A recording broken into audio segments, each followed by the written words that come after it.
What do you like about what the team's doing right now, overall?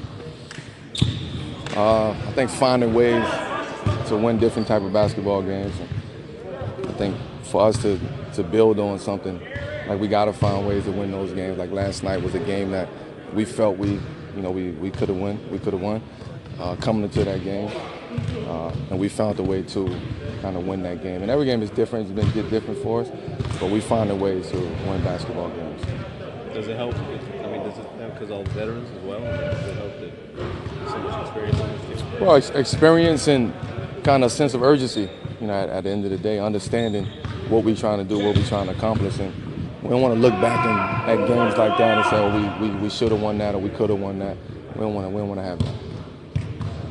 Just the fact you guys are 3 games over 500 again, and it's the first time you guys have been that far over 500 since I took before. What about it? Does it feel like?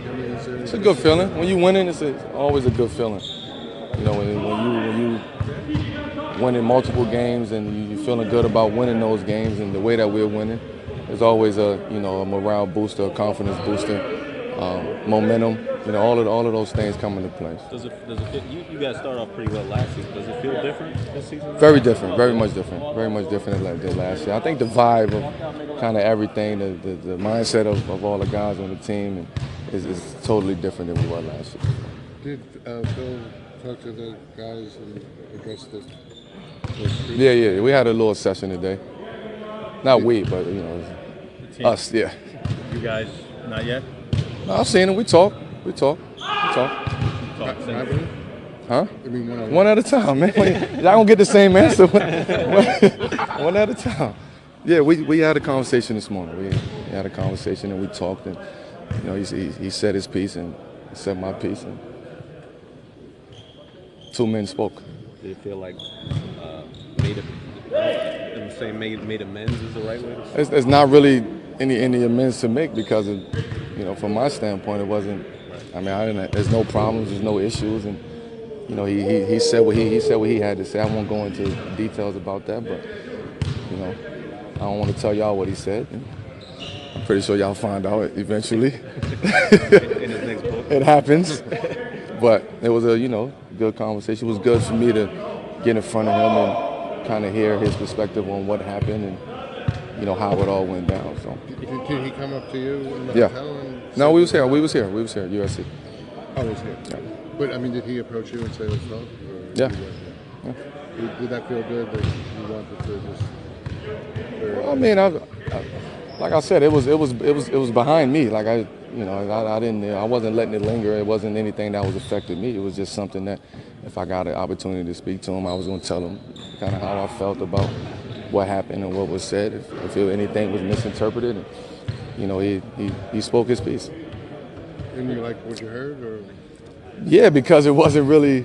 Honestly, it was short. You trying to get what he said. Is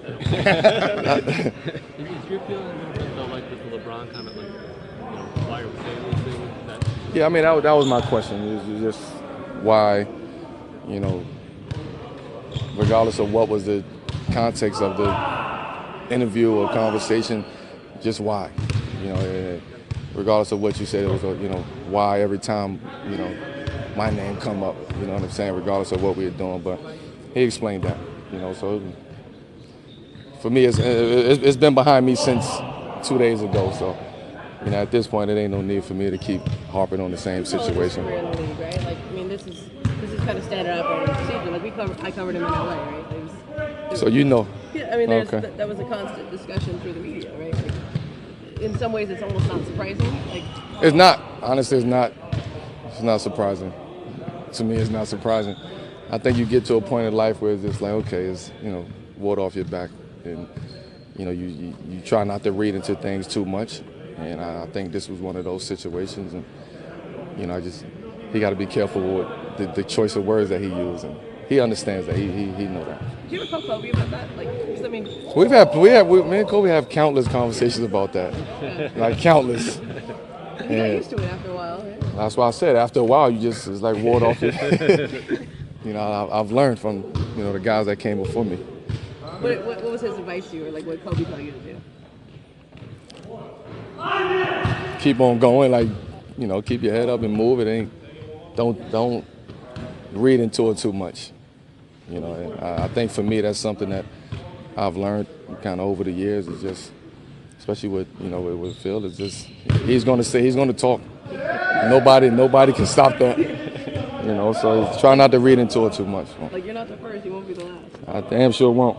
So Kobe tell you you're gonna be in a book someday? Huh? Kobe tell you you're gonna be in a book? I'm pretty sure I might be in a book. I might be in a couple books.